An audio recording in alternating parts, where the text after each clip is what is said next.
Hi everyone, my name is Maria. I'm going to be discussing elements of myth and ritual in E.T. the Extra Terrestrial and 2001 A Space Odyssey. So, starting with E.T., it might not be immediately obvious that there are elements of myth and ritual in something like Indiana Jones movies. It's pretty explicit. Here, it's a little bit more underlying the themes of myth and ritual, but I think they're still there when we dig a little deeper. E.T. is definitely a combination of sci-fi and fantasy because you have the elements of space, outer space, extraterrestrials, UFOs, but there are also elements of fantasy in terms of like the mental connection between Elliot and E.T.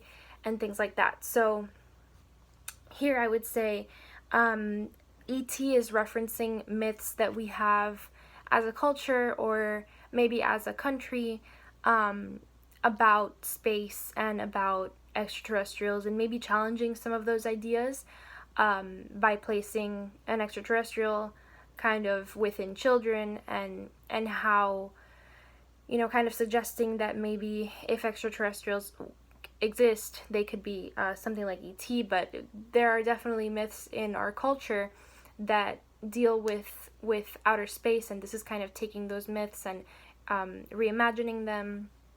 And then I think an important aspect is the fact that the main characters are all children, and they're all the ones who interact with E.T. at the beginning. And I think it ties into what we saw with Pan's Labyrinth, where children are usually more innocent and more open to accepting things that are fantastical or things that they're told can't be real, things like fairy tales. So I think if we consider those fairy tales that kids sometimes buy into as myth, this could be kind of a tie between children and believing these and really interacting with them. And of course, there is that cycle that we've talked about and seen in so many different things of death and rebirth with E.T.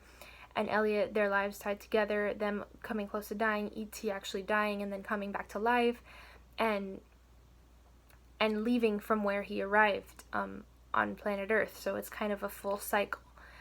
And there's a link to vegetation and that theme that we see in the monomyth, in Fraser's monomyth, where E.T. is involved with botany and the symbol of the chrysanthemum being kind of like a symbol for life, and E.T. kind of being a symbol of a healer and bringing life with vegetation. So those are all elements that, even if it's not the exact formula that we see in the monomyth, they are found here. And then in A Space Odyssey, in 2001 A Space Odyssey, it was, I think, harder for me to find these elements of myth and ritual, but I think as was discussed and as Stanley Kubrick was intending, Space Odyssey kind of created this myth about space travel where people were so unsure of it before, and this movie kind of started giving people ideas about what that could look like. We see the struggle between artificial intelligence and humans, and that brings up these questions that have been around since AI became a thing, or became even an idea, of the struggle for control between humans and AI. And then I think the closest thing we can get to a real ritual being portrayed in the film is with the monolith that kind of seems to cause the people around it, like it did at the beginning, to take certain actions or to act a certain way because it's there, whether they're worshiping it or whether the monolith is causing them to do that against their will.